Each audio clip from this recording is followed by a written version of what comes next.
بسم اللہ الرحمن الرحیم صلی اللہ علیہ وآلہ وسلم۔ السلام علیکم ورحمۃ اللہ وبرکاتہ۔ ایک مولوی صاحب کی بیٹی بہت ہی خوبصورت تھی، سارا محلہ اس کا دیوانہ تھا۔ ایک دن ایک لڑکا اس کے پیچھے آیا، اس کے ساتھ ایک جامعہ مسجد کے خطیب کی ایک خوبصورت بیٹی تھی جو جامعہ میں پڑھتی تھی۔ ایک دن وہ جامعہ سے واپس گھر آئی، گاڑی سے اترتے وقت ایک لڑکے نے اس کا چہرہ دیکھ لیا۔ لڑکی بہت حسین و جمیل تھی، لڑکے کو بہت زیادہ پسند آئی۔ اس نے پتہ کیا کہ لڑکی خطیب صاحب کی بیٹی تھی۔ لڑکے نے اس دن سے صف اول میں نماز پڑھنے کا اہتمام شروع کیا۔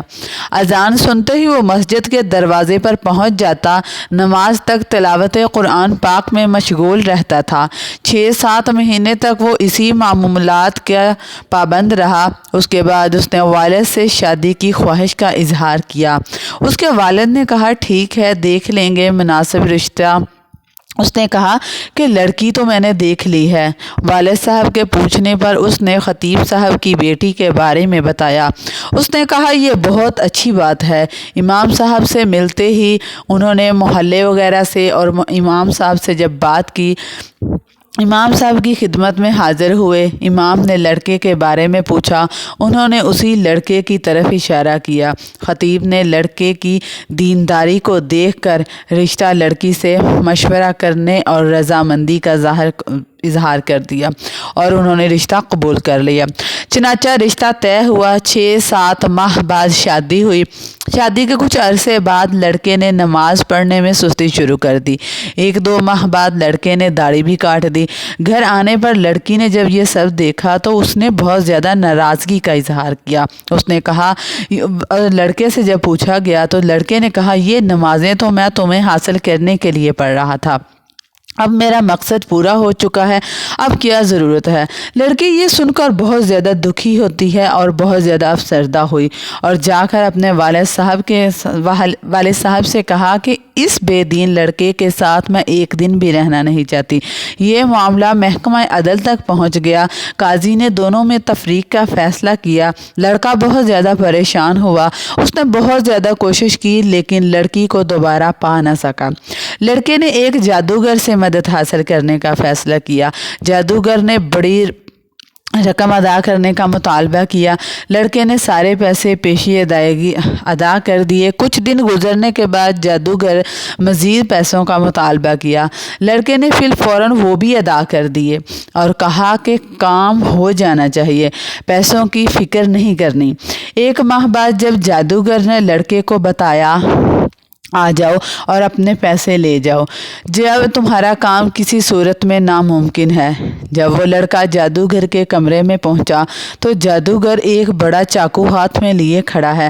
لڑکے نے حیرت زدہ انداز میں جب اس سے پوچھا کہ یہ کیا کر رہے ہو؟ جادوگر نے کہا مجھے قتل کر دو ورنہ یہ مجھے قتل کر دیں گے۔ لڑکے نے کہا میں یہ نہیں کر سکتا، لہٰذا میرے پیسے دے دو۔ اس نے پیسے دیے۔ لڑکا پیسے لے کر بھاگنے لگا۔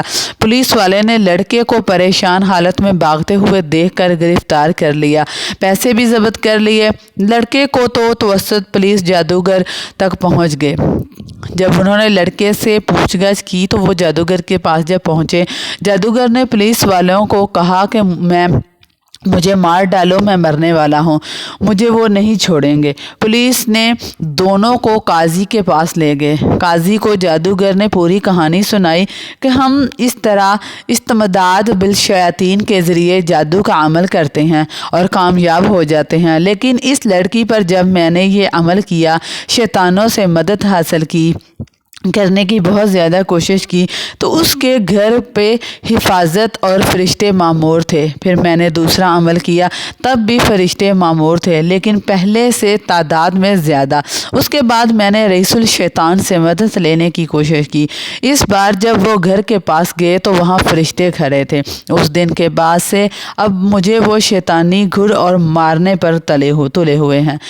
قاضی بہت زیادہ حیران ہوا۔ اس نے خطیب صاحب کو بلایا۔ جب امام صاحب تشریف لائے تو انہوں نے پوچھا، کیا عمل کرتے ہیں آپ کے فرشتے آپ کے گھر میں حفاظت پر معمور رہتے ہیں؟ اس نے پوچھا، کیوں، کیا ہوا ہے؟ اس کو پتہ بھی نہیں تھا کہ یہاں کیا چل رہا ہے۔ جب انہوں نے امام صاحب کو پوری کہانی سنائی تو خطیب صاحب نے کہا، ہمارے گھر میں صبح روزانہ سورۃ البقرہ کی تلاوت ہوتی ہے، اور جس گھر میں سورۃ البقرہ کی تلاوت ہوتی ہے اس گھر پر جنات اور شیاطین اثر نہیں کرتے۔ نیک خاندان کی حفاظت کے لیے اللہ پاک ایسے انتظامات فرماتا ہے کہ انسان اپنی نظر سے دیکھ تو نہیں سکتا، پر یہ شیاطین اور جنات اس گھر کا کچھ بھی نہیں بگاڑ سکتے۔ کیا اب بھی آپ یہ واقعہ سننے کے بعد کسی مول یا کسی ایسے پیر کے پاس جانا چاہیں گے جو آپ کو پیسے لے کر آپ کو دھوکہ دے رہا ہے؟ آپ کے گھر میں قرآن پاک کی ایسی خوبصورت کتاب موجود ہے جو آپ کو دنیا اور آخرت میں آپ کے لیے فائدہ مند ثابت ہو سکتی ہے۔ دنیا کی تمام بیماریوں کی شفا قرآن پاک میں ہے، دنیا کے تمام مسائل کا حل قرآن پاک میں ہے، تو پھر کسی کے پاس جانے کی کیا ضرورت ہے؟ کسی کو اپنی تصاویر، اپنے ماں باپ کا نام اور یہ بتانے کی سب کیا ضرورت ہے؟ تو آئیے قرآن پاک پڑھیے اور اپنی تمام پریشانیوں کا حل اللہ تعالیٰ سے کروائیے۔ جزاکم اللہ خیراً کثیرا۔ ہمارا اور ہم سب کا حامی و ناصر اللہ تعالیٰ ہو۔